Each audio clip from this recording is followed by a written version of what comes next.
بسم اللہ الرحمن الرحیم۔ آئی وی لیگ امریکہ کی جو ٹاپ کی یونیورسٹیز ہیں، 8 یونیورسٹیز، ان کے مجموعے کا نام ہے۔ آپ اندازہ کیجئے کہ اس مجموعے میں ہارورڈ یونیورسٹی جیسی عظیم یونیورسٹی شامل ہے جس کا شہرہ دنیا بھر میں پھیلا ہوا ہے۔ اسی گروپ میں شامل ایک یونیورسٹی کارنل کی ایک تحقیق جو 2005 میں کی گئی، اس میں یہ جاننے کی کوشش کی گئی کہ زندگی میں جن اندیشوں میں ہم گھر جاتے ہیں ان میں سے کتنے ہیں جو ہمیں حقیقی معنوں میں نقصان پہنچاتے ہیں۔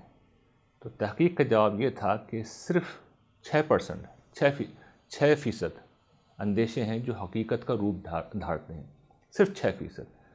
اور 85% جو وہ ہوتے ہیں جو حقیقت کا روپ دھارتے نہیں، باقی جو ہوتے ہیں وہ حقیقت کو روپ دھار لیتے ہیں لیکن ہم انہیں ہینڈل کر لیتے ہیں، وہ نقصان نہیں پہنچاتے ہمیں۔ تو آپ اگر اعداد و شمار دیکھیں تو معلوم یہ ہوگا کہ بہت کم تعداد ہے ان اندیشوں کی جو ہمیں ضرر پہنچاتے ہیں، نقصان پہنچاتے ہیں۔ اس تحقیق کو اگر ہم اپنی زندگی پر اپلائی کریں تو ہم یہ دیکھیں گے کہ ہمارا اپنا معاملہ بھی کچھ مختلف نہیں ہے۔ عادات کے کچھ کم و بیش کر دیں اس کو الٹ پھیر کے ساتھ، آپ دیکھیں گے کہ یہی ریشو ہوگا۔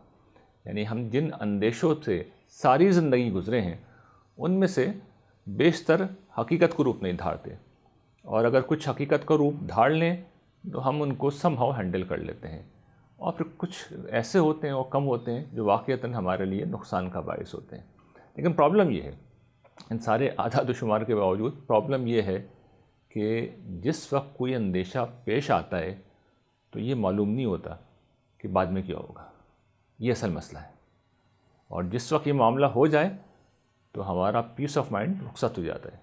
اس کو ایک مثال سے سمجھیں، اگر کسی جگہ پہ آگ لگی ہے اور ہمارا کوئی عزیز، کوئی پیارا، بہن، بھائی، بیوی، شوہر، بچہ وہاں گیا ہو، کسی بازار میں گیا ہو، وہاں آگ لگ جائے اور ہمیں یہ اطلاع ملے کہ فلاں جگہ آگ لگ گئی ہے، اور ہم آج کل تو خیر موبائل کا زمانہ ہے، فوراً فون اٹھائیں، اس سے رابطہ کریں، اور کسی وجہ سے اس کا نمبر نہ ملے، تو آپ تصور کر سکتے ہیں کہ ان لمحوں میں، اس دوران میں ہماری کیفیت کیا ہوگی جب تک کہ ہمیں اس کی خیریت کی اطلاع نہیں مل جاتی۔ تو وہ کیا خوف ہوگا۔ اچھا یہ تو وہ چیز تھی جو نسبتاً کم وقت کی تھی۔ تھوڑا سا وقت بڑھا لیں، مثال دوسری لے لیتے ہیں، کسی شخص کو کینسر کا ڈائگنوز ہونے کے لیے رپورٹ اس کی اگر آگے بھیج دی جائے، ڈاکٹر اگر کوئی اس طرح کی چیز تشخیص کرنے کی کوشش کریں تو ان 7-8 دنوں میں جب رپورٹ آ رہی ہوگی تو پھر اس شخص کے جو خوف کا عالم ہوگا اس کا ہم اندازہ کر سکتے ہیں۔ تو یہ وہ صورتحال ہے جس سے نکلنے کا راستہ قرآن مجید ہمیں یہ بتاتا ہے کہ اللہ پر بھروسہ رکھو، وتوکل علی اللہ وکفیٰ باللہ وکیلا۔ اللہ پر بھروسہ کرو، وہ بھروسہ کرنے کے لیے کافی ہے، کیونکہ جب اللہ تعالیٰ کسی کا ہاتھ تھام لیتے ہیں اور توکل وہ کر لیتا ہے تو اللہ تعالیٰ کہتے ہیں کہ وَمَن یتوکل علی اللہ فہو حسبہ۔ جو اللہ پر بھروسہ کرتا ہے اللہ اس کے لیے کافی ہو جاتا ہے۔